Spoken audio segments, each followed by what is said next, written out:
Pareciera que le pasé el mensaje a Vale ayer o hoy a la mañana por la oración que hizo. La verdad es que más precisa no podría ser. Una serie de palabras que hizo en una oración tan corta y bueno, uno debe creer, por así decirlo, entre comillas, que Dios es quien nos ministra, ¿sí? También durante el culto. Y qué importante que es esto. Una palabra tras otra que mencionó en la oración. Habló de promesa, habló de confianza, ¿sí? Habló de herencia, de comunión con Dios, habló de confianza, de aunque estemos en valles de sombra de muerte, la seguridad, ¿sí? De que Él va a cumplir sus promesas en cada uno de nosotros. Eh, son una serie de palabras que en definitiva es una oración que abre como una cuña preciosa, abre, ¿sí? El momento para el mensaje de hoy. Y el título tiene solamente 2 letras y una palabra muy cortita, y es fe. El pasaje está en capítulo 4, seguimos considerando la carta a los Hebreos, capítulo 4. Vamos a comenzar a ver desde el verso 1 al verso 13. Hebreos 4, 1 al 13. La versión que estoy siguiendo es la versión de la Biblia de las Américas, ¿sí? Dice la palabra de Dios. Por tanto, temamos, no sea que permaneciendo aún la promesa de entrar en su reposo, alguno de vosotros parezca no haberlo alcanzado, porque en verdad a nosotros se nos ha anunciado la buena nueva, como también a ellos. Pero la palabra que ellos oyeron no les aprovechó por no ir acompañada por la fe en los que la oyeron, porque los que hemos creído entramos en el reposo, tal como él ha dicho, como juré en mi ira, no entrarán en mi reposo, aunque las obras de él estaban acabadas desde la fundación del mundo. Porque así ha dicho en cierto lugar acerca del séptimo día. Y Dios reposó en el séptimo día de todas sus obras. Y otra vez en este pasaje, no entrarán en mi reposo. Por tanto, puesto que todavía falta que algunos entren en él, y aquellos a quienes antes se les anunció la buena nueva no entraron por causa de su desobediencia, Dios otra vez fija un día, hoy, diciendo por medio de David, dicho antes, si oís hoy su voz, no endurezcáis vuestros corazones. Porque si Josué les hubiese dado un reposo, Dios no habría hablado de otro día después de ese.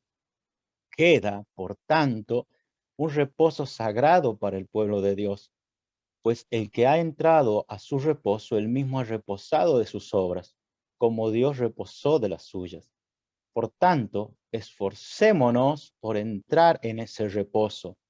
No sea que alguno caiga siguiendo el mismo ejemplo de desobediencia, porque la palabra de Dios es viva y eficaz, y más cortante que cualquier espada de 2 filos, penetra hasta la división del alma y del espíritu, de las coyunturas y los tuétanos, y es poderosa para discernir los pensamientos y las intenciones del corazón. Y no hay cosa creada oculta a su vista, sino que todas las cosas están al descubierto y desnudas ante los ojos de aquel a quien tenemos que dar cuenta. Hemos de tener la fe como un componente esencial en nuestras vidas como cristianos. La fe es un componente esencial en nuestras vidas como cristianos. Y de este texto, ¿sí? El cual, hablando yo con un hermano unos días atrás, le dije, la verdad que Hebreo es tremendo y si yo le tendría que poner otro nombre o algún lema, yo diría que es la carta de la fe, porque sin duda es uno de los temas que toca de manera tan incisiva el autor humano, diríamos así, inspirado por el Espíritu Santo de Hebreos. Yo le pondría muy bien la carta de la fe, pero la carta de una fe auténtica. Pienso que leyendo Hebreos podemos tener una cabal idea acerca de lo que es la fe y qué importante que es esto en tiempos en los cuales cada vez más y más crece la ignorancia, hay tanto engaño en las congregaciones y cuán diluida está la fe cristiana, la fe auténtica, la fe del Evangelio, la fe de la Biblia, la fe que salva, ¿sí? Esa sola fe que hablaba como uno de los 5 estandartes ya de la Reforma hace más de 500 años. Esta fe. Y nosotros tenemos que saber que así como una bicicleta sin ruedas no sería, digamos así, una bicicleta y solamente un cuadro, bien podríamos decir que alguien que pretenda ser cristiano si no tiene fe, realmente solamente es un retrato, una caricatura, una sombra de cristiano, pero no es un cristiano. Si bien la palabra dice que la fe sin obra es muerta, imagínate ahora alguien que diga ser creyente pero que no cree. Es inconcebible. El cristiano tiene que creer, porque si no cree no es cristiano. No hay un creyente incrédulo. Todo crédulo, todo creyente, todo aquel cristiano tiene que tener una fe. De allí que la fe es un componente esencial en la vida, ¿sí?, de todo cristiano. Y en este texto vemos 3 consideraciones, ¿sí?, al respecto, y que nos muestran de qué importante que es la fe en nuestras vidas. En primer lugar, vemos que el autor nos enseña, y Dios por medio del autor humano nos enseña, que es por medio de la fe que entramos al reposo y heredamos la promesa de la gloria venidera. Es solo por medio de la fe que accedemos a la herencia de la gloria venidera. Veremos también el peligro de la falta de fe en nuestras vidas. Y en tercer lugar, vemos cómo el autor exhorta a permanecer en la fe. Miren si no será importante la fe. Por la fe entramos al reposo de Dios.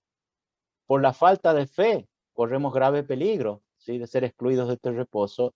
Y en tercer lugar, una exhortación que vemos a perseverar en esta fe. En primer lugar, veremos entonces cómo Dios nos enseña en esta sección de esta hermosa carta, que es por medio de la fe que heredamos la gloria venidera, la herencia de Dios para su pueblo. Dice el versículo 3. Porque los que hemos creído entramos en ese reposo. Pregunto, ¿quiénes entran en el reposo? Los que hemos creído, ¿sí? Los que hemos creído entramos en ese reposo. Hay una relación clara entre creer y tener acceso al reposo. Luego el versículo 8 dice, bueno, ahora vamos a ver cuál es este reposo. Porque si Josué les hubiese dado, dice el versículo 8, si Josué les hubiese dado reposo, Dios no habría hablado de otro día después de ese, ¿sí? Le está diciendo acá que el reposo en el cual se ingresa no es la Canaán terrenal, ¿sí? Dice, en todo caso, si Josué les hubiese dado reposo, Dios no había hablado de un reposo después de ese día. Por lo tanto, concluye el versículo 9, queda por tanto un reposo sagrado para el pueblo de Dios. Y luego en el versículo 11 dice, por tanto, esforcémonos por entrar en ese reposo. Entonces acá tendríamos que decir, hay una incongruencia, hay una incoherencia en el autor. ¿Cómo puede ser que nos diga en el verso 3 que los que hemos creído entramos ya en ese reposo?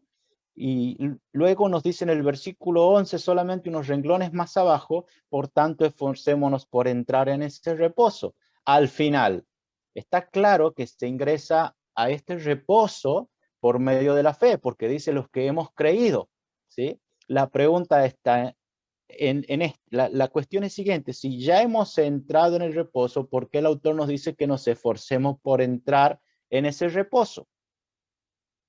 Todo depende de lo que entendamos, ¿sí?, en el texto acerca de a qué se refiere con reposo. En estos 13 versículos encontramos 8 referencias al reposo, ¿sí? Y está aclarando a qué reposo no se refiere, ¿sí? Si ustedes lo releen luego el texto, se darán cuenta de que dice que no habla del reposo de Dios del séptimo día de Génesis. Ese es el reposo creativo del Señor. Después de que en 6 días, que no lo entendamos, por favor, como días literales de 24 horas, son periodos de tiempo, ¿sí? Después de que en 6 días Dios completó su creación, dice la palabra que en el séptimo día Dios reposó de sus obras. ¿De qué obras reposó? ¿Sí? De las obras creativas de Dios. De hecho, recordemos, para evitar entender, para no tener en cuenta o para no considerar que hay contradicciones en la Biblia, recordemos que Jesús en un tiempo les dijo también a sus oyentes, mi Padre hasta ahora trabaja, ¿sí? Entonces de repente decimos, Dios entró al reposo, pero de repente nuestro padre trabaja, al final, ¿trabaja o está en reposo? Diríamos así. Tenemos que diferenciar distintos reposos que están allí en la Biblia y a los cuales hace referencia el autor en este texto. El reposo creativo de Dios significa que luego del sexto día ya no hay, ¿sí?, una actividad creadora en sí de Dios, que Él en 6 días hizo el universo y todas las cosas, y de allí que entró en su faz, digamos, de reposo en cuanto a la actividad creacionista, creadora de Dios. Por eso es que habla de otro reposo. El otro reposo del cual el texto habla y dice que no se refiere a este texto en particular, ¿sí?, cuando dice que entramos en el reposo y nos esforcemos por entrar al reposo, es el reposo de la tierra prometida, ¿sí?, allí en Canaán. Porque dice, si si el reposo al cual Dios le hubiese prometido hubiese tenido su cumplimiento por medio de Josué, cuando el pueblo de Dios ingresó a la tierra de Canaán, ¿sí?, entonces no hablaría de otro reposo posterior a este, ¿sí? Resulta que luego de 450 años aproximadamente, que por medio de la guía de Josué, el pueblo hebreo ingresa a Canaán, 450 años después, casi medio milenio después, por medio de David, el rey David, Dios invita a entrar nuevamente al reposo. Y ya cuando el pueblo, sus oyentes, estaban en la tierra, ¿sí?, en la tierra de Canaán. Entonces el autor está diciendo, el reposo del cual yo les hablo y el cual entramos por fe, y les digo que nos esforcemos por entrar por fe, no es ni haciendo referencia al Sabbat de Dios, ¿sí?, ni tampoco a la tierra prometida de Canaán. Hay otro reposo. Y este reposo es aquel en el cual se refiere en el versículo 9 y dice, queda por tanto un reposo sagrado, ¿sí?, para el pueblo de Dios, ¿sí? Y luego invita a entrar a este reposo. ¿Cuál es este reposo? Es el mismo reposo del cual el autor nos viene hablando ya prácticamente desde el comienzo de la carta, ¿sí?, del cual nos dice y nos habla en definitiva de salvación. Ese es el reposo, la salvación que Dios nos da, ¿sí?, del cual nos habla ya desde la presentación misma que hace del Hijo de Dios, de esa salvación que es comunicada por el Evangelio, que nos dice que fue confirmada por Dios por medio de señales y prodigios y milagros, ¿sí?, del cual nos habla también el capítulo 2:3, cuando nos dice cómo escaparemos si descuidamos una salvación tan grande, del cual nos habla el versículo 5 del capítulo 2, en el cual nos dice, porque no sujetó a los ángeles al mundo venidero, acerca del cual estamos hablando del mundo venidero, de la renovación de todas las cosas. En el mismo capítulo 2, en el verso 9, nos dice que aquel que fue coronado de gloria y de honra, ¿sí?, padeció la muerte, ¿sí?, y por medio de ella, ¿sí?, de esa muerte, iba a llevar a muchos hijos a la gloria, este mundo venidero, esta renovación de todas las cosas, ¿sí?,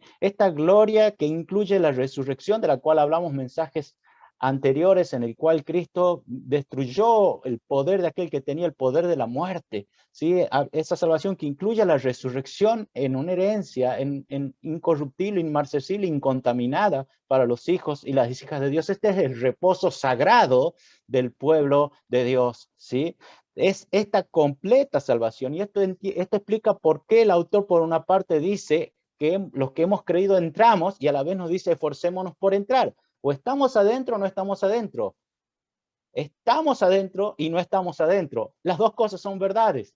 No se confunda, no se maree. Por un lado entramos en la salvación de Dios, pero por otro lado esta salvación aún no es perfeccionada, no es completa en ninguna persona que haya, desde el primer cristiano que ha pisado la tierra, nadie tiene todavía una salvación completa. Luego, mucho más adelante veremos en el capítulo 11 de Hebreos que nos dicen que los santos del Antiguo Testamento, cuya fe ha sido aprobada por Dios, aun cuando están en la presencia gloriosa del Señor, aún así no han recibido las promesas que les fue dada y fueron aprobados por fe y no lo recibieron, esta herencia prometida, porque están esperándonos a nosotros, están esperando hasta el último cristiano, ¿sí?, hasta que Cristo vuelva, están esperando hasta que el último cristiano sea transformado, sea renovado y sea llevado a gloria, porque en ese momento todos seremos glorificados. Y entonces, si todos los cristianos de las dos eras, Antiguo Testamento y Nuevo Testamento, recibirán entonces la plenitud de la salvación de Dios en una renovación gloriosa de todo el orden cósmico, incluidas sus vidas,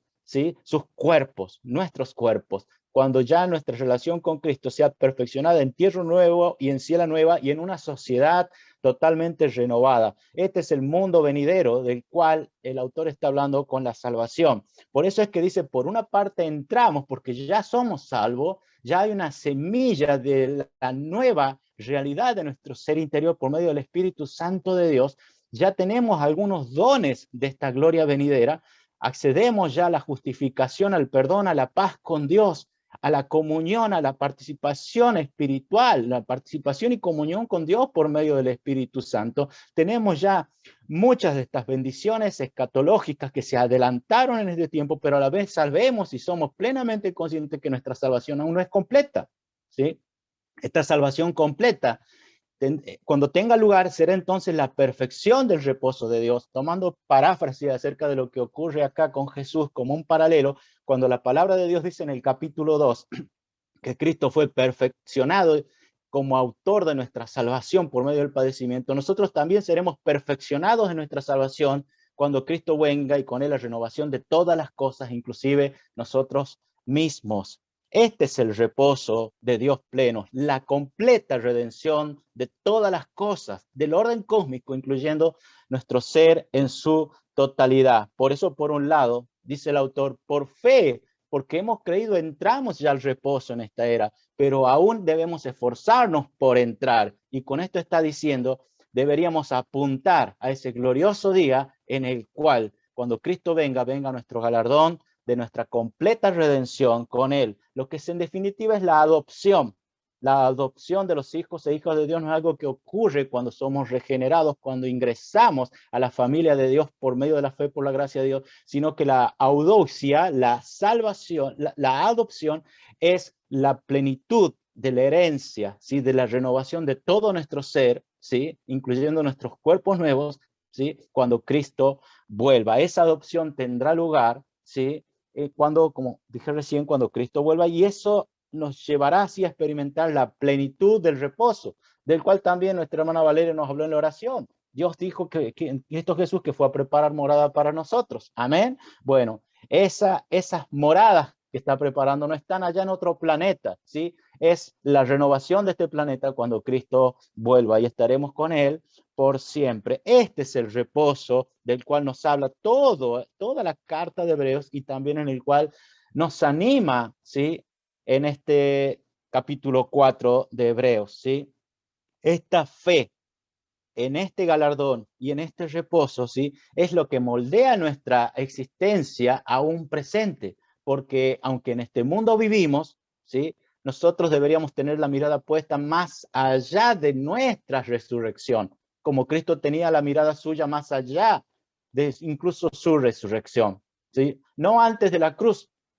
Y nosotros no deberíamos tener expectativas mayores antes de nuestra muerte o de que Cristo vuelva, sino después de nuestra muerte o de que Cristo vuelva. Allí debería direccionarse nuestra fe, porque allí es donde debe ser ancla. Es nuestra fe, entendida como también lo dice el mismo autor de Hebreos en capítulo 1, 11, versículo 1, es fe, la certeza de lo que se espera y la convicción de lo que no se ve. ¿Qué es aquello que se espera? ¿Sí? ¿Qué es aquella certeza de lo que se espera y convicción de lo que no se ve? Es precisamente la promesa del reposo sagrado de Dios, al cual nos habla tremendamente en el capítulo 11 de Hebreos, que en su momento lo veremos. La fe esencial del cristianismo es una fe direccionada a las promesas, ¿sí?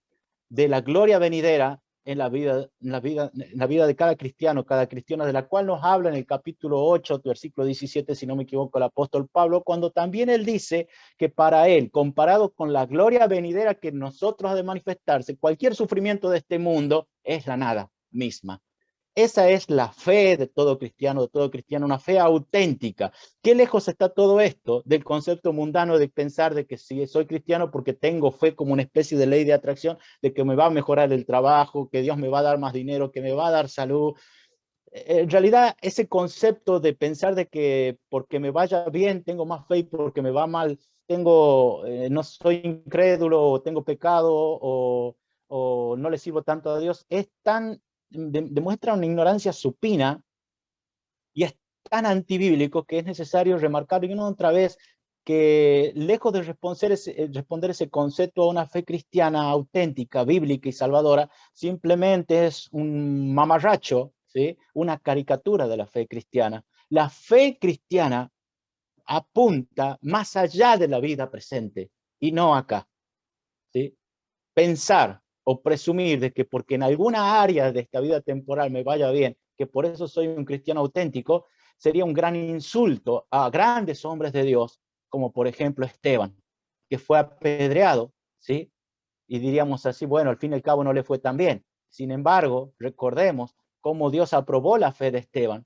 Hechos capítulo 7 u 8, si no me equivoco, cuando aún sufriendo el martirio de una manera tan injusta, Dios le permitió, se abrieron los cielos para él y vio al Hijo, no sentado, sino de pie al lado del trono de Dios, como un síntoma, una imagen tremenda de la aprobación que el Hijo de Dios hacía a la fe de Esteban, que en ese momento estaba siendo apedreado, ¿sí? Una gran aprobación de la fe de Esteban, ¿sí? En el cual, aun cuando estaba sufriendo en ese mismo momento el martirio, sin embargo, todo por poco y nada las piedras que caían sobre su cuerpo, comparado con aquella gloria que él ya estaba viendo, pues los cielos se le abrieron y lleno del Espíritu Santo dijo, veo al Hijo de Dios de pie a la diestra del trono, ¿sí? Bueno, esta es una fe salvadora que pone su enfoque más allá incluso de cualquier adversidad y sufrimiento de este mundo. Cualquier otra cosa que se llame fe, fuerza, lo que le llamemos como queramos llamarle, pero que ponga su ancla en definitiva en esta vida, no es sino un síntoma de un corazón incrédulo, de un corazón mundano, de un corazón pecaminoso, terrenal, diabólico y que no llevará a ninguna salvación, ¿sí? La fe verdadera, la fe que permite entrar en el reposo, es aquella que tiene puesta su mirada en el reposo precisamente sagrado que Dios reservó para el pueblo de Dios, ¿sí? Es esta fe la que direcciona incluso nuestra vida presente, nuestros motivos de oraciones, nuestras preocupaciones últimas, nuestros anhelos más elevados, inclusive en nuestra vida presente, para nuestras familias, nuestras vidas, nuestras aspiraciones, nuestros consuelos presentes, todo debe tener su base más allá de esta vida, ¿sí? Y de hecho, este direccionamiento nos muestra como hombres y mujeres, peregrinos y extranjeros en este mundo, que caminamos por esta fe bíblica verdadera hacia el reposo sagrado que Dios nos dio. Esta fe abre de par en par las puertas, ¿sí? Durante nuestra existencia presente hacia el reposo de Dios, ¿sí? La fe auténtica mira el reposo de Dios y nos lleva hacia el reposo de Dios. Y sin esta fe auténtica no hay reposo. Y este es el segundo punto del mensaje. El autor nos advierte que sin esta fe no hay reposo. Sin esta fe no hay reposo. Versículo 4.1. Por tanto, temamos.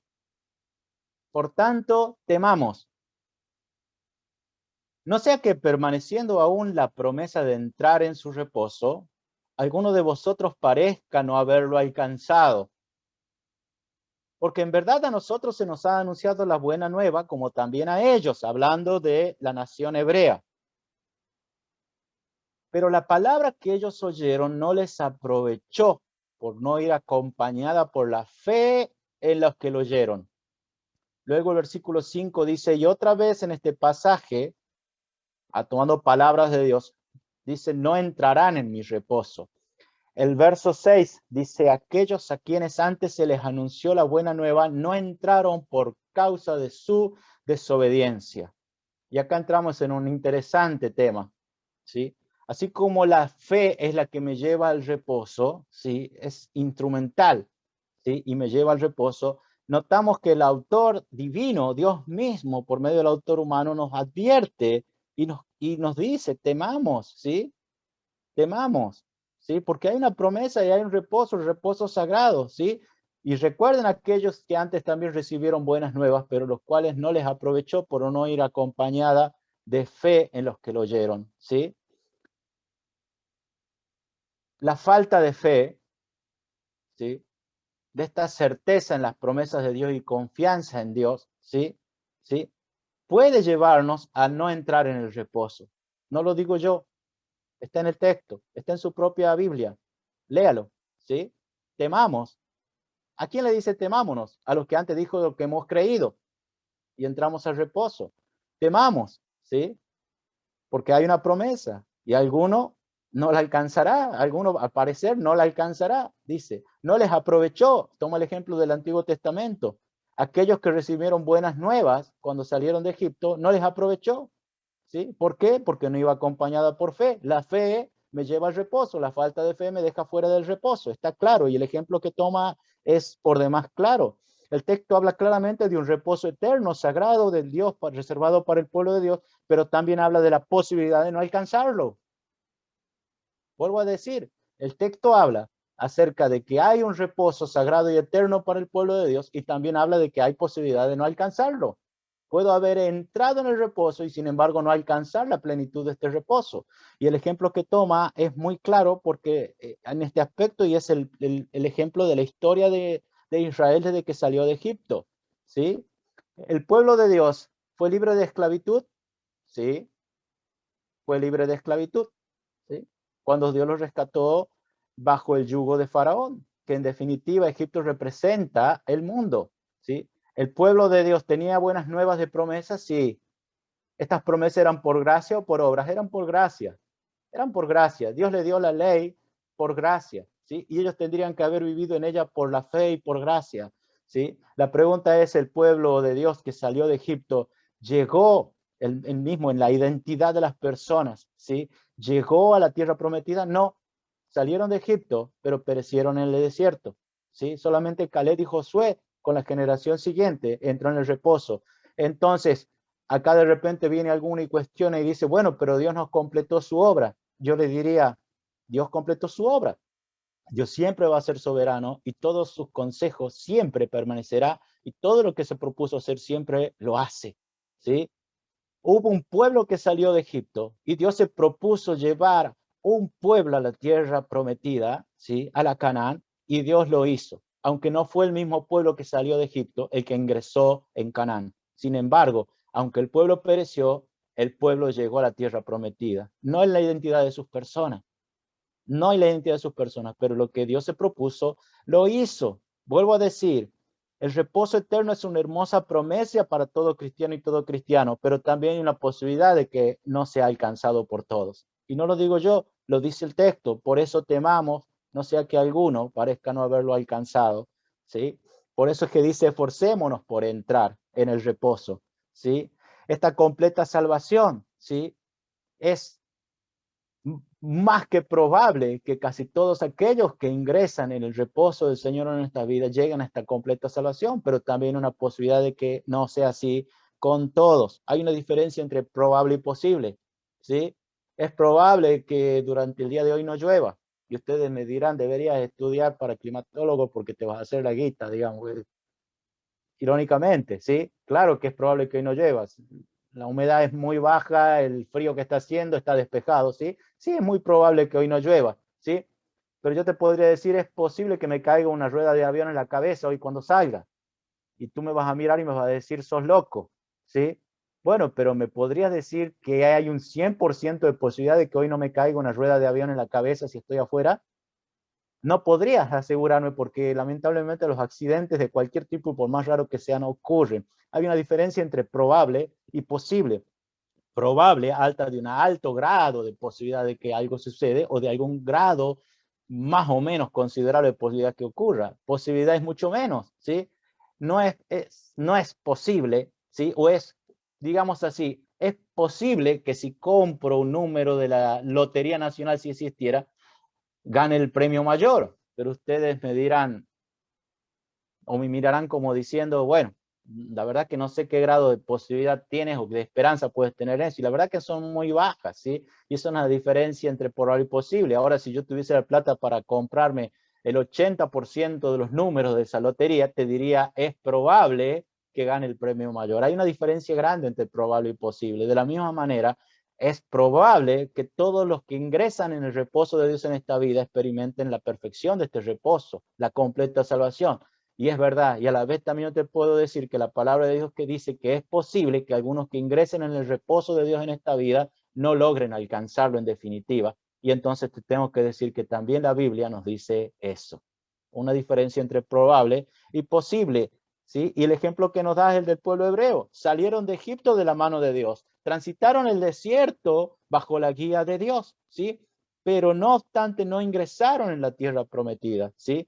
Miren, no tardó 40 años Dios para que de aguantarlos para que recién su paciencia se acortase y dijera, juro, no entrarán en mi reposo. 40 años probaron a Dios y estuvieron tentando y provocando el enojo de Dios, pero si leemos bien nos daremos cuenta que ya en el incidente de Cades Barnea, cuando no habían transcurrido ni 2 años aún desde que el pueblo salió de Egipto, ya Dios juró no entrarán en mi reposo. Vuelvo a decir, 40 años fue el tiempo que el pueblo de Dios estuvo allí, ¿sí? Dando vueltas, ¿sí? Alrededor de Cades Barnea sin ingresar al reposo. Pero no es que Dios 40 años los estuvo aguantando en su paciencia por la incredulidad de este pueblo, porque no habían transcurrido ni 2 años cuando ya Dios dijo, juro, no entrarán en mi reposo. Hay muchas cosas que ocurrieron en estos 2 años que mostraban una y otra vez la incredulidad del pueblo hebreo para con las promesas de Dios. El autor de Hebreos nos dice, ellos recibieron la promesa de buena nueva. ¿Cuál era la buena nueva? Que Dios los iba a introducir en la tierra prometida, en la tierra de Canaán. Pero ¿qué sucedió? Ellos se llegaron a Moisés y le dijeron, enviamos espías.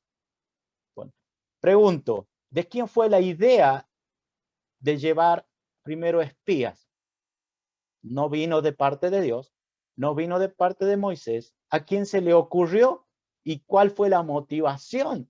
¿Sí? Para pedirle a Moisés y darle la sugerencia o exigirle que primero vayan los espías. ¿Sí? Fue una idea del propio pueblo y la motivación es la incredulidad. Si Dios les dijo que su ángel iba a ir delante de ellos y los iba a introducir en la tierra prometida, ¿por qué el pueblo quiere enviar antes espías cuando Dios nunca le dijo que primero manden espías? Simplemente en el fondo de esta solicitud de enviar espías está la incredulidad. La incredulidad. Fue la gota que colmó el vaso y a partir de entonces un viaje que podría haber sido de 2 semanas y media, 3 a pie, se transformó en un viaje de 38 años más. Y el motivo de que el pueblo estuvo 38 más en el desierto no fue otro que el que perezcan todos, porque Dios ya dijo, juro, no entrarán en mi reposo. Los 38 años siguientes de esta generación de hombres que salió de Egipto, de la situación de esclavitud y transitó en el desierto, fue un perecer. Fue como si fuese que de otra manera, si alguno de ellos le hubiese preguntado a Dios, Dios, pero ¿por qué estamos dando vuelta acá 34, 35, 36, 37, 38 años en este desierto? Dios sencillamente y con sinceridad le podría haber dicho, estoy esperando hasta que muera el último de ustedes, porque juro, ya les dije, no entrarán en mi reposo. Y es la realidad, ¿sí? 2 años estuvieron ellos en contacto con las promesas, las buenas nuevas, y viendo los milagros, los portentos de Dios, la columna de humo que los protegía de día del sol abrasador, la columna de fuego que los protegía del frío, ¿sí? En esas noches del desierto allí. Y a pesar de todos los milagros, a pesar del milagro del agua que salía de la roca en medio del desierto, que como un río, ¿sí? Calmaba la sed de todo el pueblo, el milagro de las codornices, el milagro del maná y cuántas cosas más. Y sin embargo, ellos en su incredulidad decidieron mandar espías. La incredulidad los sentenció y llevó a que Dios les dijo en tan solo 2 años, juro, no entrarán en mi reposo.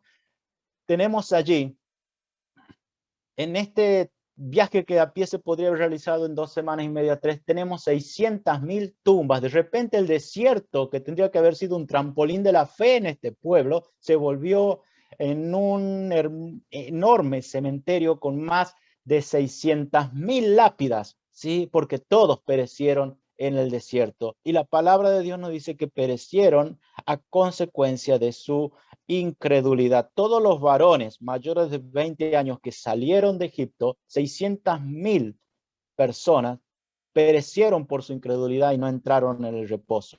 De esto nos habla el capítulo 3, verso 16 de Hebreos, cuando dice, porque quienes habiendo oído le provocaron, ¿acaso no fueron todos los que salieron de Egipto guiados por Moisés? ¿Sí?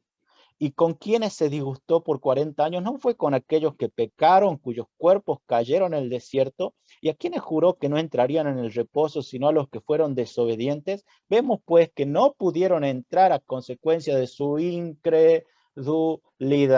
Aún los que entraron incluso con Josué y Caleb en la generación siguiente, sí, a la tierra de Canaán, aún ellos no entraron tampoco en el reposo. Porque vuelvo a decir, y traigamos a colación lo que manifesté antes, la fe verdadera, la aprobada por Dios, no tiene su ancla en ninguna cosa de este mundo. Los que entraron con Josué y Caleb, ¿sí?, a la tierra prometida, a la tierra de Canaán, no entraron, ¿sí?, porque tenían la fe que salva. Porque de hecho el mismo autor nos dice que ese no era el reposo definitivo, ni es el reposo definitivo para el pueblo de Dios. Un pedazo de tierra de esta era, de este mundo, allí en Canaán, no era la tierra prometida ni el reposo sagrado del Señor. Entraron con Josué y Caleb la generación siguiente, ¿sí? Pero no obstante entraron pensando y con mentes mundanas, terrenales, sin poder ver más allá de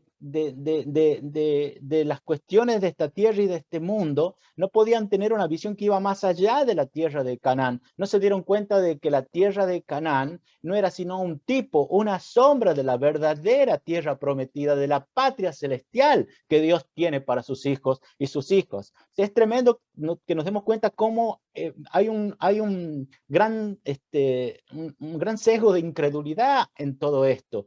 Porque de hecho, el autor de Hebreos nos dice que David mismo, el rey, ya desde el palacio en la tierra prometida, diríamos así, entre comillas, dijo, 450 años después de que Josué los introdujese en esta tierra, ¿sí?, dijo, si oyeres hoy su voz, no endurezcáis vuestros corazones, y por lo tanto queda aún un reposo, ¿sí? El antecesor Abraham, el hombre de la fe, el amigo de Dios, pudo ver por la gracia de Dios cuál era el verdadero reposo. Nosotros todos recordamos, ¿sí?, que cuando Dios los llamó desde un país muy rico, ¿sí?, de allí de Ur de los Caldeos, ¿sí?, de un país de una civilización muy elevada, muy culta, y sin embargo, teniéndolo todo lo que un hombre o una mujer de ese tiempo y de ese lugar pudiese desear o anhelar o aspirar en un concepto terrenal de la vida, Dios los llamó sin saber a dónde iba, nos dice la palabra de Dios. Los llevó simplemente dice, deja tu tierra y tu parentela y sígueme la dirección y ve a la tierra que yo te diré. Abraham ni siquiera sabía dónde iba a ir y a propósito Dios le dejó como en abierto esta incógnita de saber a dónde me quiere llevar Dios, ¿sí? La palabra de Dios nos dice en Hebreos 11:8, por la fe, volvemos a hablar de la fe, Abraham, al ser llamado, obedeció.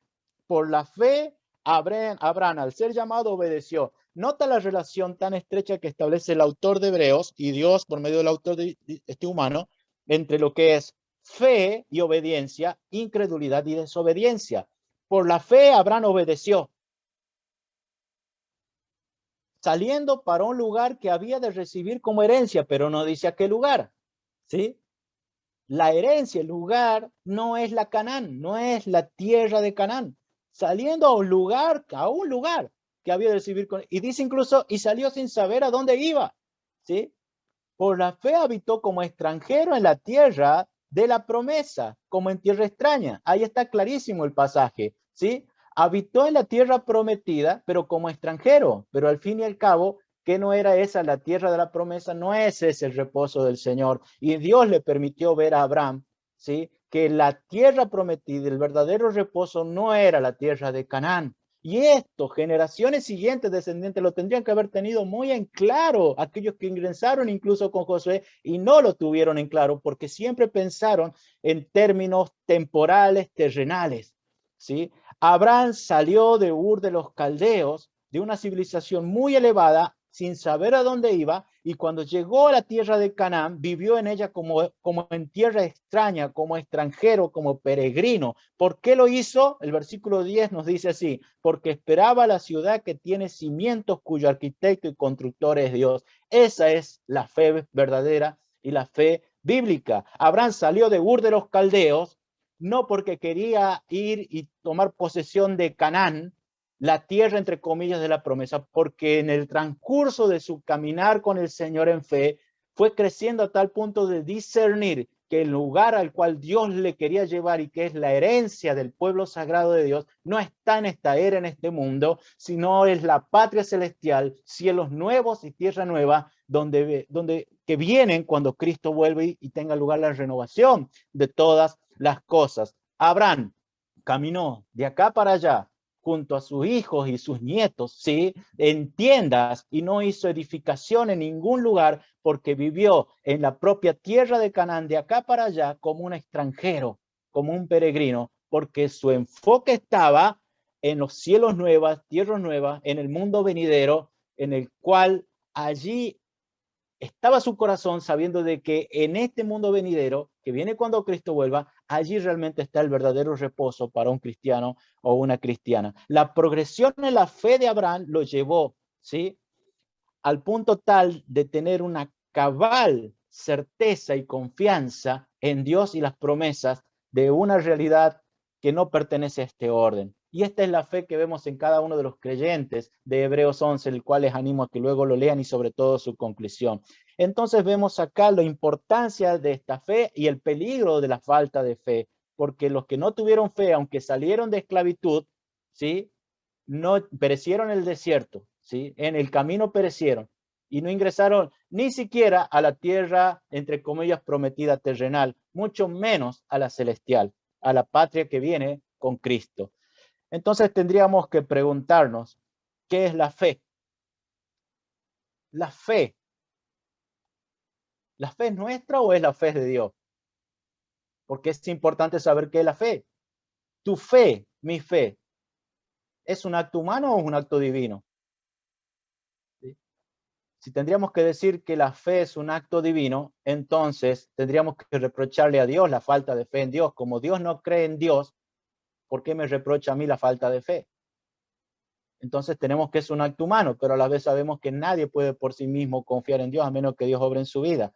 Sin duda que la fe es un acto humano hecho posible por la gracia capacitante de Dios. Es esta confianza y arrojo hacia Dios, hacia su poder, sus propósitos, sus promesas y sus planes, que es consciente, es segura, convencida, firme y tenaz, y enfocada en el mundo venidero y en el poder de Dios, todo lo cual es posible solamente por la gracia capacitante de Dios. Ningún ser humano puede tener esta fe por sí solo si Dios no obra antes, lo persuade, ¿sí?, transforma su corazón y su mente y le da la capacidad de creer en Dios, ¿sí?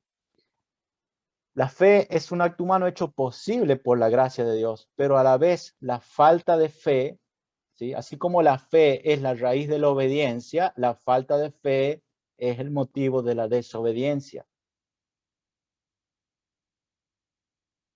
Podríamos decir inclusive que no toda obediencia es evidencia de fe, porque uno puede obedecer exteriormente, pero sí podríamos asegurar que toda desobediencia tiene su raíz en la incredulidad. No toda obediencia significa fe, pero toda desobediencia implica sí o sí incredulidad. El pecado de Adán y de Eva no fue la desobediencia, sino que ese es el fruto de la incredulidad, cuando dudaron de la palabra de Dios, ¿sí? Cuando falta confianza, allí está la incredulidad, y esta incredulidad los llevó a la desobediencia. Al pueblo hebreo le sucedió lo mismo, ¿sí? La incredulidad los llevó a buscar espías, ¿sí?, y la incredulidad los sentenció en desobediencia, ¿sí? Israel, por su incredulidad, quedó fuera de Canaán, ¿sí? Y vemos cómo entonces en todo esto que la palabra de las promesas, por más buenas nuevas que sean, sin fe en el oyente, hace ineficiente la promesa.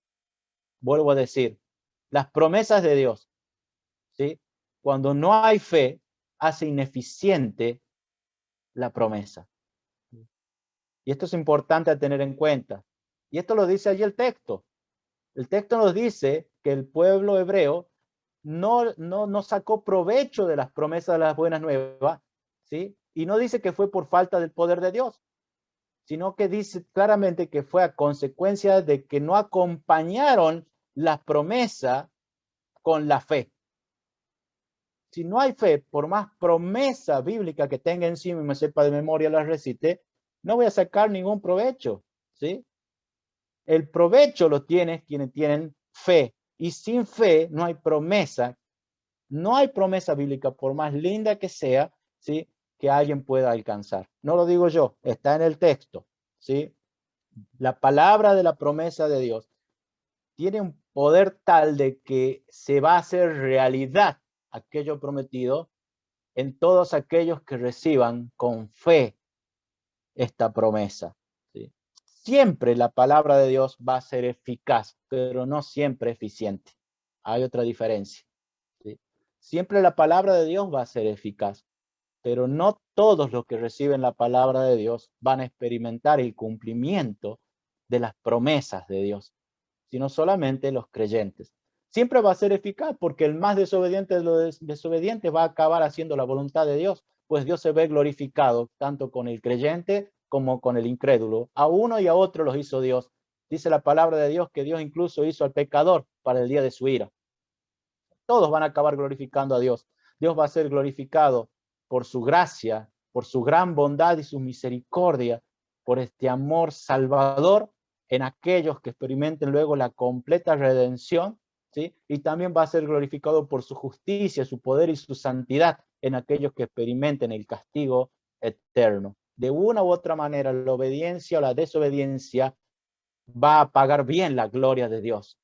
Lo importante es nosotros, si es que vamos a ser de aquellos que heredan la promesa, de los que decaen por falta de fe. No obstante, siempre la palabra de Dios va a ser eficaz. Quiera Dios que también sea provechosa para nuestras vidas. Nadie podrá reprochar a Dios la falta de nuestra fe.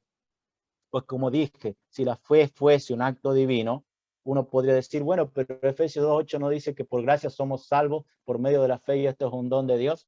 Sí, somos salvos por medio de la fe y esto es un don de Dios. Es Dios quien nos permite creer en Él. Es Dios quien nos permite creer en Él. Pero es Dios quien también nos pone en una posición en la cual tenemos la libertad de seguirle o no seguirle. Y si le seguimos es porque Él nos capacitó para seguirle. Y si no lo seguimos, es simplemente por nuestra propia pecaminosidad, porque Dios siempre nos va a tratar como seres humanos. Él jamás va a anular, ¿sí?, ninguna parte de la imagen del ser humano, y Dios le dio al ser humano la capacidad de elegir. Esta capacidad se encontraba totalmente anulada antes de cualquier gracia de Dios en nuestra vida. Por medio del Evangelio, de su palabra y del Espíritu Santo nos pone en posibilidad de optar y de elegir. Pero a partir de entonces sigue tratándonos como seres humanos y todos los días tenemos la posibilidad de elegir seguir a Cristo o volvernos atrás, de confiar en Él o de caer en incredulidad. Esto es, sin embargo, algo muy importante a tener en cuenta, porque jamás podríamos reprochar cualquier decaída en nuestro camino de la fe a Dios, porque Dios nos dice a nosotros, temamos y esforcémonos. La palabra de Dios dice en Romanos 10:20, tomando palabras de Isaías, que Dios dice así, fui hallado de los que no me buscaban, me manifesté a los que no preguntaban por mí. Pero en cuanto a Israel dice todo, la incredulidad es igual a desobediencia. Lo vemos en Hebreos, lo vemos en capítulo 4 que vimos considerando, lo vemos en Hebreos en el capítulo 11 con respecto a Abraham, creyó, obedeció. En el capítulo 4 es el pueblo de Israel, no creyó, incredulidad y desobediencia, y de repente acá Dios se refiere al Israel incrédulo como un Israel desobediente y rebelde, ¿sí? Está diciendo que Dios exige al hombre obediencia, ¿sí? Y es a ella a la cual deberíamos ir. Es importante tomar esto porque muchas veces es fácil reprocharle a Dios nuestra incredulidad. Es fácil reprocharle a Dios nuestra incredulidad, ¿sí? Es fácil decir, y una vez me lo dijo una persona y no me olvido más cómo será que me causó un impacto que... Y mi hermano Gustavo Atay también estaba con este hermano, no sé si él se recordará. Estábamos una vez en un viejo lugar, hace como 60 años. No, hace como... de nada, hermano Gustavo. Bueno, estábamos como hace 30 años, 25 años en el famoso lugar de milanesas del Rizzo, ¿sí? Y, y estábamos con una persona que, como dice, no le pasaba las balas de ningún tipo, ¿no? No hay bala que le pase, como se dice hoy en día. Acerca hablando de la posibilidad de que esta persona, o exhortándolo a que se ponga las pilas en las cosas del Señor, que sea más responsable con su ministerio, con su vida, que no estudiaba nada, hacía renegar a sus padres y todo lo demás. Y esta persona en un tiempo de la conversación cruzó los brazos y nos dijo así: bueno, si Dios quiere hacer algo conmigo, lo va a hacer aunque yo no quiera, y si no quiere hacer, o sea, hermoso ejemplo del desastre que podemos tener en nuestra cabeza cuando le hacemos responsable a Dios de nuestra incredulidad y de nuestra falta de crecimiento, de nuestra inmadurez. No es que Dios va a hacer simplemente algo, si quiere lo va a hacer conmigo aunque yo no quiera, y si no quiere no lo va a hacer aunque yo quiera, porque no enseña eso la palabra de Dios.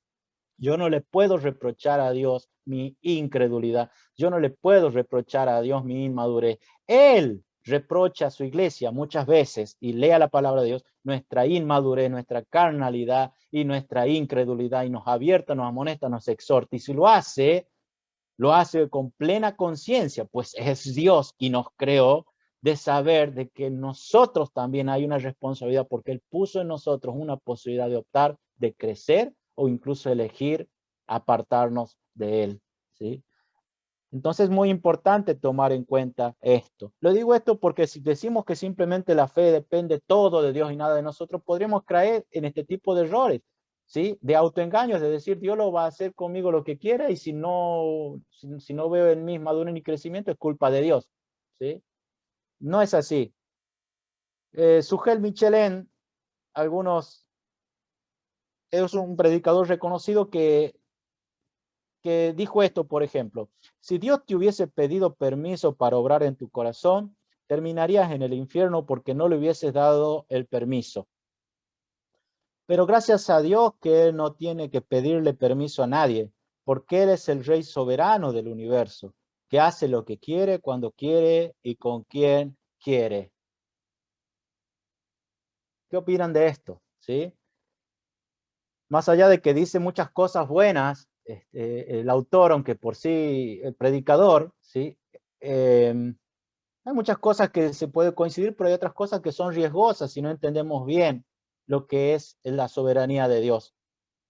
Dice que Dios no le tiene que pedir permiso a nadie porque Él es el Rey soberano del universo, que hace lo que quiere, con quien quiere y cuando quiere. Me suena más o menos a lo que me recordé esto de esta persona que les mencioné hace rato, ¿no? O sea, esta era la postura de esta persona, ¿sí? Como diciendo, Dios no me tiene que pedir permiso de nada a mí, Él conmigo va a hacer lo que quiera, cuando quiera, y si no lo hace, culpa de Él, y si lo hace, bueno, Él es soberano, ¿sí?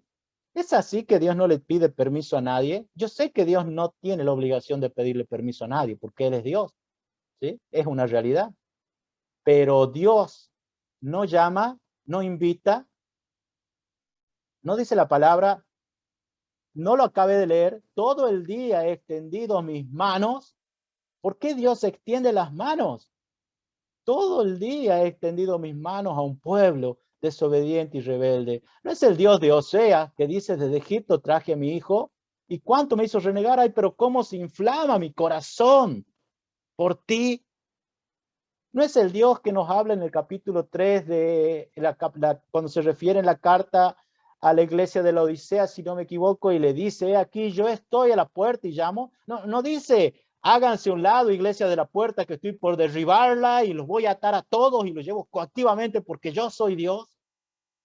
Yo veo una y otra vez un Dios de amor. Yo no veo en la imagen del Hijo de Dios, de Jesús, reflejada de alguien autoritario, tiránico, déspota, que haya venido. Eso hubiese sido el perfecto Mesías en la cosmovisión del israelita en el momento del tiempo de Jesús. Pero lejos de eso, nadie creía, ni sus hermanos ni la madre de Jesús creían que Jesús era el Mesías, precisamente porque no era este tipo de ser déspota, tiránico, coactivo. que de repente haya querido poner todas las cosas en orden por medio de las amenazas y las violencias. Yo encuentro a un Dios que es soberano y sin embargo es tierno, que tiene poder para hacer todo y va a hacer todo lo que se ha planeado hacer, pero a la vez no ejerce una coacción, no ejerce violencia extrema para con ninguna parte de su creación y mucho menos con los seres humanos. Yo no veo a Jesús tomando forma de hombre allí, al Hijo de Dios en el paraíso y salir corriendo con un látigo ni espadas a buscar a Adán y a Eva luego de que cayeron, sino veo a alguien que con tanta caballerosidad y altura y nobleza hizo escuchar sus pasos para tratar de darle una posibilidad a este hombre cabeza federal de la raza humana, para darle una posibilidad de arrepentimiento. Incluso luego le dice, ¿qué has hecho? ¿Dónde estás? Sí sabía dónde estaba y qué había hecho. ¿Por qué le pregunta? Porque eso demuestra la enorme ternura y la mansedumbre y la bondad y la gracia abundante de un Dios en búsqueda del perdido, como nos trata a nosotros también. Así es nuestro Dios, un Dios de amor incomparable, de una gracia incomparable. Y por otro lado, la soberanía de Dios no se ve diluida porque nos haya dado una posibilidad de optar. Al contrario, yo considero que es más elevada la soberanía de Dios y se muestra cuánto dominio tiene cuando por medio de las agencias libres de los seres humanos siempre acaba haciéndose los propósitos de Dios. Ciro ni conocía a Dios. Ciro ni conocía a Dios. Y sin embargo acabó haciendo aquello que Dios 100 años menos, 100 años atrás de que haya nacido Ciro, ya había dicho que iba a hacer. Dios puede hacer lo que quiera con quien quiera. Les aseguro que ninguno de aquellos que clavó los clavos en las manos de Jesús, ¿sí?, estaba dispuesto a hacer la voluntad de Dios, matando al Mesías. Y sin embargo, como dice la palabra de Dios en Hechos capítulo 2, Dios, por medio del apóstol Pedro, predica y les dice que hombres malvados, ¿sí?, por medio de malas intenciones, acabaron haciendo con el Hijo de Dios aquello que Dios ya había preestablecido que iba a suceder, ¿sí? Todos los agentes libres, ¿sí?, acaban haciendo la voluntad de Dios. Nosotros todos admiramos en la película no al famoso ladrón que agarra metralletas y bombas y destruye todo y mata niños y amenaza y todo lo demás para salirse con la suya, sino que admiramos mucho más a ese ladrón elevado, que decimos que es un capo muy inteligente, que acaba saliéndose con las suyas sin ni siquiera hacer un disparito, ni siquiera con un chasquibún. Y sin embargo logra grandes cosas, diríamos así, grandes robos y cuantas cosas así, y tan solo utilizó su inteligencia. De la misma manera, nosotros debemos admirar más la soberanía de Dios cuando acaba realizando sus propósitos sin afectar la libertad del ser humano. Dios no es menos soberano porque nos da la posibilidad de optar, y al contrario, nos muestra qué soberano es cuando, sin anular la libertad del ser humano, ni aun la libertad del cristiano hecha posible por él, aún así todos sus propósitos se acaban cumpliendo. El libre albedrío del cristiano no opaca la soberanía de Dios, ¿sí? Al contrario, la hace más admirable, ¿sí? La hace más admirable. No todos los que salieron de Egipto entraron en Canaán. No todos los que entraron a Canaán experimentaron el reposo, ¿sí?, de Dios, ni siquiera en su faz actual, por la falta de fe. La fe me lleva al reposo de Dios, ¿sí? A la plenitud del reposo de Dios es donde deberíamos aspirar. Nuestra falta de fe puede hacernos decaer en nuestra carrera. Y sin embargo, los propósitos de Dios van a ser siempre cumplidos en cada uno de los seres humanos. El tercer punto, vemos qué importante que es la fe y qué esencial que es la fe en el cristiano, ¿sí? Porque nos exhorta a perseverar en la fe, nos exhorta. Por tanto, temamos, nos dice el versículo 1. ¿Por qué no dice la palabra de Dios que la perfecta, que la fe echa fuera el temor? Y acá dice que temamos. Bueno, deberíamos ver que el principio de la sabiduría es el temor de Dios. Nadie, ningún cristiano tiene un terror de Dios, pero todos deberíamos tener un respeto sublime por las cosas de Dios. Ese es el temor reverente. Y también deberíamos considerar acá que si para Dios fue tan importante nuestra salvación y su gloria por sobre ella, que dio a su propio Hijo para morir en la cruz y abrirnos la posibilidad que por medio de la fe entremos a experimentar la plenitud de las promesas para nosotros también eso debería ser igualmente importante. Por tanto, temamos, luego el versículo 11 nos dice, esforcémonos, esforcémonos. Si hubiese sido la soberanía coactiva de Dios, que automáticamente obra en nuestro interior la fe, la confianza, ¿para qué nos dice que nos esforcemos? ¿Para qué nos dice que temamos? Esforcémonos. En el original, el esforcémonos nos habla de dediquémonos con diligencia. Dediquémonos con diligencia, esforcémonos por entrar en ese reposo, esforcémonos por llegar a nuestra completa salvación. Es lo mismo que nos dice Filipenses, ocupados de vuestra salvación, ocupados de vuestra salvación. Diligencia tenemos que tener para entrar en el reposo. ¿Hay una posibilidad de crecer en la fe? Amén. ¿Hay una posibilidad de caer en la fe? También es así. Por eso debemos temer y esforzarnos y ocuparnos, ¿sí? De perseverar en la fe. Nuestra fe no queda así como cuando la recibimos, si es auténtica, sino que a partir de entonces Dios espera que la hagamos crecer, que se desarrolle. Esto lo vemos en la vida de Abraham. No vemos un Abraham que fue de una fe chiquita a una fe más grande, y lo cual se ve en la vida reflejada allí en Génesis, de sus temores, de sus mentiras, de cuánto lío y hasta en cuánto riesgo, entre comillas, puso la promesa del linaje y de la redención humana, ¿sí? Por medio de una simiente que iba a ser contaminada, cuando mintió y su esposa fue a parar con Faraón, cuando mintió y fue a parar luego su esposa con Abimelech, cuando dudó de la provisión de Dios en tierras ajenas y por eso fue a buscar por medio de mentiras, ¿sí? En Egipto comida, por ejemplo. No vemos en todo esto cómo llegó al punto en el cual se ve luego la fe aprobada cuando sobre el altar puso a su hijo y creyó en esperanza contra en esperanza que aunque lo tuviese que matar, Dios iba a levantar una descendencia, ¿sí? Y el Mesías prometido por medio de Isaac, aunque muera. Allí es donde el Señor le dijo, capítulo 22 de Génesis, si no me equivoco, ahora sé que temes a Dios, ahora sé, ¿sí? En todos los capítulos anteriores vemos la incredulidad de Abraham, incluso la incredulidad de Sara, y vemos la paciencia y la misericordia de Dios y la bondad de Dios a pesar de la incredulidad de este hombre y de esta mujer, ¿sí? Pero luego vemos la fe aprobada, y luego ya vemos una fe totalmente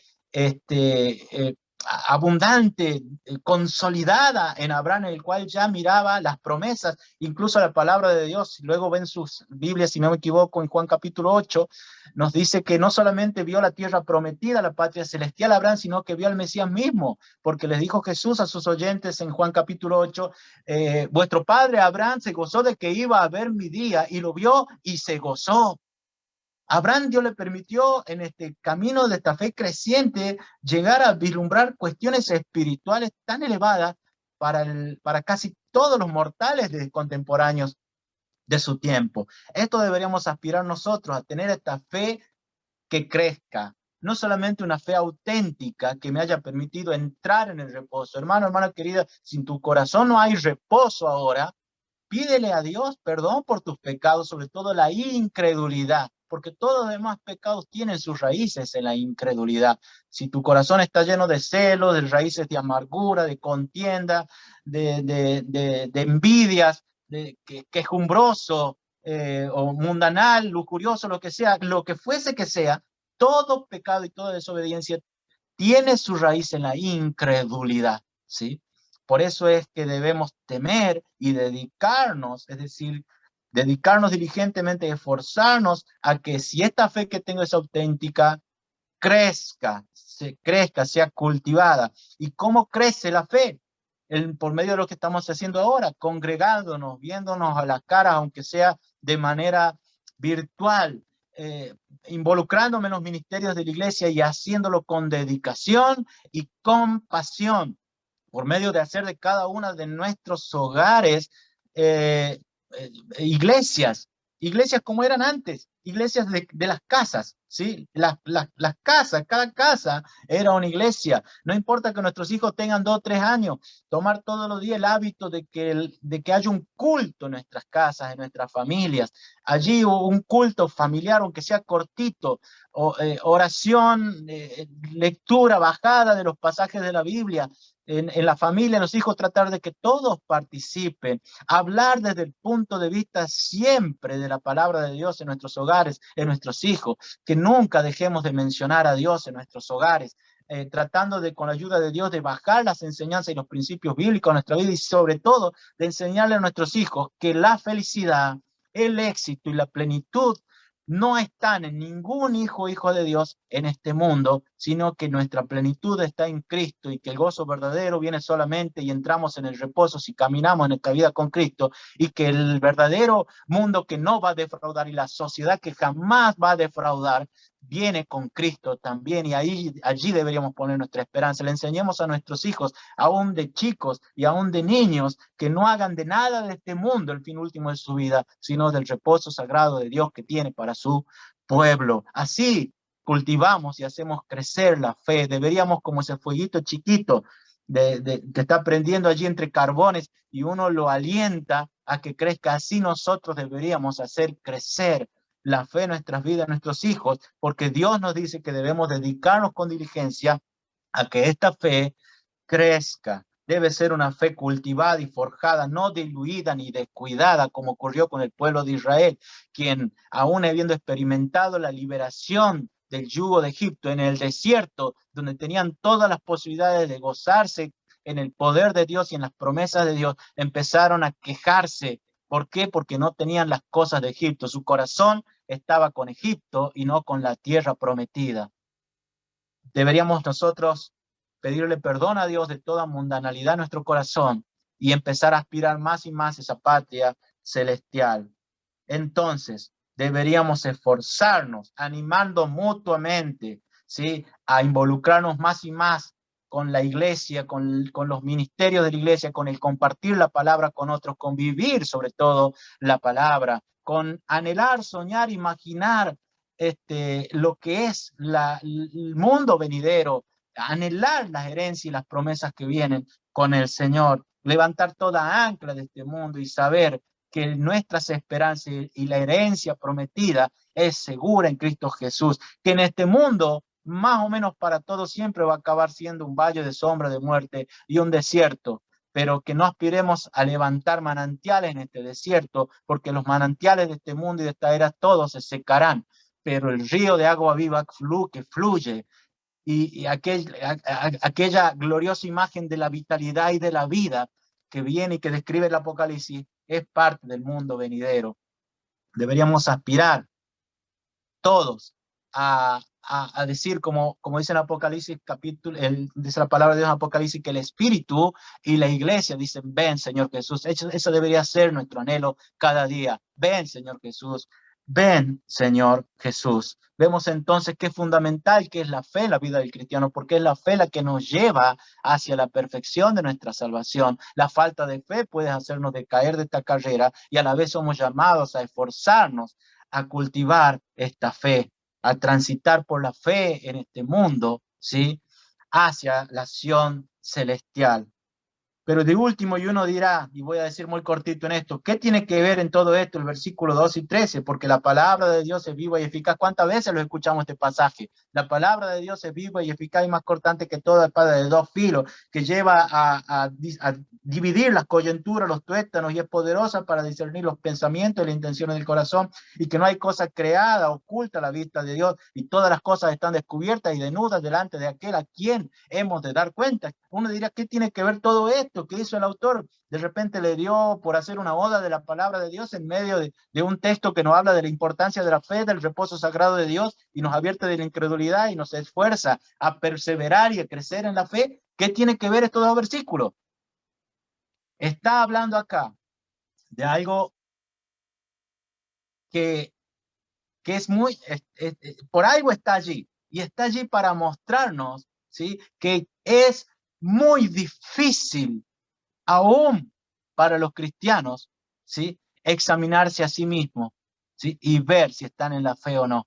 Está hablando de qué difícil que es erradicar la incredulidad. De repente viene esta palabra e incomoda a más de uno, y porque penetra en el ser interior y de repente discierne y lleva a ver a uno cosas que uno quizás no ve de sí mismo, ¿sí?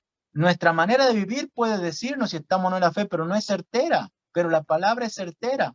Muchas veces cuando se habla de libre albedrío, de un Dios que da la posibilidad de optar, donde se habla de probabilidad y posibilidad, donde se habla de aquellos que han caído por desobediencia, muchas veces viene la incomodidad y empiezan todas aquellas elucubraciones y discusiones y malestares por decir, bueno, pero Dios me va a salvar, es soberano, y no, yo no creo, yo siempre voy a creer de que si yo he abrazado la fe en Dios, voy a ser salvo sí o sí, no importa, y empiezan uno a sentirse incómodo, por así decirlo. ¿Por qué? Precisamente por lo que dice el texto, porque la palabra de Dios es una espada como espada de dos filos cortante que penetra hasta lo más profundo del alma y desnuda nuestro ser. Esa es la función de la palabra de Dios. Si te incomoda algo de la palabra de Dios cuando de repente se habla de la fe, se habla de la salvación, se habla del reposo, se habla de advertencia, de ojo con la incredulidad y cuestiones así, si es algo que incomoda, es importante discernir por qué incomoda. Porque de repente la palabra penetra y lo que quiere hacer Dios en su gracia por medio de su palabra, otra vez es obrar o salvación o restauración en su pueblo. Por eso es que de repente pone esta cuña de la palabra el autor de Hebreos y Dios por medio del autor de Hebreos y nos dice que la incredulidad es tan difícil de advertir por el autoengaño, muchas veces por lo perverso y engañoso que inclusive nuestro propio corazón, que de repente viene esta palabra de Dios como la de hoy, cala en lo más profundo de alguien con la finalidad de sanar o de restaurar o de salvar. De repente, si yo encuentro que la fe verdadera tiene su mirada y su centro y diríamos allí todo su enfoque en la tierra prometida, en la gloria venidera, entonces debería analizar mi mundanalidad.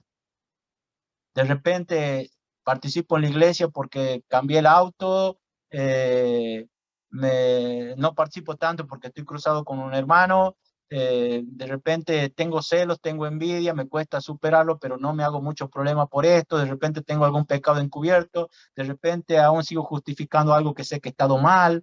Eh, y cuántas cosas de repente murmuro, pero yo lo hago menos, no es murmuración, y empiezo a justificar un montón de actos que de repente demuestran incredulidad quizás. Entonces acá es donde deberíamos realmente examinarnos y sabernos, ¿estamos o no estamos entre aquellos que caminan a la nación celestial por la fe auténtica? Porque de repente cuando yo tengo una fe auténtica, las cosas de este mundo se hacen a menos. No hay ninguna adversidad de este mundo que pueda llevar a alterar el reposo que Dios me da. Lean los salmos. Es tremendo cómo David de una y otra vez habla acerca de aquellos enemigos, traicioneros, mentirosos que hablaban mal contra él, que tramaban matarle, quitarle la vida, y sin embargo una y otra vez él acaba diciendo que se goza en el Señor, que Dios levanta su cabeza, que puede acostarse y descansar y dormir en el Señor, que es su refugio, y acaba alabando al Señor. ¿Por qué? Porque tenía una mente puesta más allá de las circunstancias actuales. ¿Qué le pasó al pueblo de Israel en el desierto? ¿Sí? Tenía una incredulidad que era evidente porque amaba más las cosas de este mundo. Todavía los panes, los peces, las cebollas y cuantas cosas más de este mundo tenían más peso para ellos y sus corazones que la tierra prometida que el Señor les iba a dar. ¿Sí? Entonces, cuanto más nuestro corazón esté enfocado, ¿sí?, en la gloria venidera, tanto más chiquitas se hacen las cosas de este mundo y de repente aquellos que hoy son montañas de obstáculos en mi vida, digamos así espiritual, de repente se achican, ¿sí?, cuando mi fe crece, ¿sí? Porque de repente ya no me importa casi nada de este mundo, si ninguna adversidad puede hacer mella, porque sé que nada de este mundo podrá apartarme de mi caminar hacia la gloria venidera y sé que ninguna adversidad, ninguna molestia, ninguna aflicción humana, natural, de cualquier orden de este mundo, ninguna adversidad jamás podrá apartarme de mi carrera hacia la fe y voy a alcanzar, tomado como dice Pablo, me esfuerzo incluso por alcanzar aquella meta que Dios me ha prometido. Así debería ser nuestro diario caminar, ¿sí? Cuando de repente nuestro corazón está lleno de mundanalidad, deberíamos examinar si estamos en la fe. Pero de repente, cuando por la gracia de Dios podemos ver que las cosas de este mundo y las adversidades de este mundo no me pueden apartar de mi meta, de la gloria perfeccionada, cuando Cristo vuelva, de la salvación perfecta en nuestra vida, y cuando de repente las cosas buenas que me puedan suceder en este mundo tampoco puedan apartar mi corazón y desviarme del propósito de Dios, entonces puedo darle gracias a Dios y saber que está obrando crecimiento en mi fe. Y eso deberíamos aspirar todos. Hay un pueblo de Dios que pereció en el desierto porque estaba más centrado en sus carencias de cosas mundanas de este mundo que en la promesa de Dios. Y hay un pueblo de Dios que pereció en la tierra de Canaán. ¿Por qué? No por las carencias, sino al revés, por la abundancia, porque Dios ya le había dicho, de repente ustedes van a tener una tierra que fluye leche y miel, pero ustedes, por causa de esta abundancia de leche y miel, también se van a olvidar de mí. Hay un pueblo que de Dios que en el desierto, en la escasez, se olvidó de Dios, y hay un pueblo de Israel que en la tierra prometida de la abundancia de la leche y miel también se apartó de Dios. El pueblo de Dios literal se apartó de Dios en incredulidad y escasez, y el pueblo de Dios también se apartó de Dios en tierra de abundancia. El punto está en esto: ninguna adversidad de este mundo me puede apartar de Dios, y ninguna abundancia de este mundo me puede apartar de Dios cuando yo tengo mi fe puesta en donde tiene que estar, en la gloria venidera, confiando que aquel que comenzó la buena en nosotros, obra en nosotros, tiene el poder de perfeccionarla. Amén.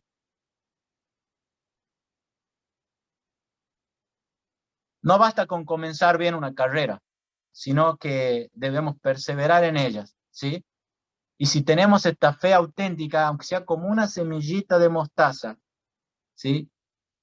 Debemos darle gracias a Dios, pero empezar a cultivarla o continuar cultivando esta fe.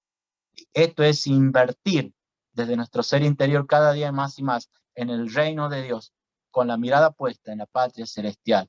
Porque como dice la palabra de Dios, Dios se agrada de aquellos que cuando le buscan, creen que Dios existe y que Él es galardonador, recompensador.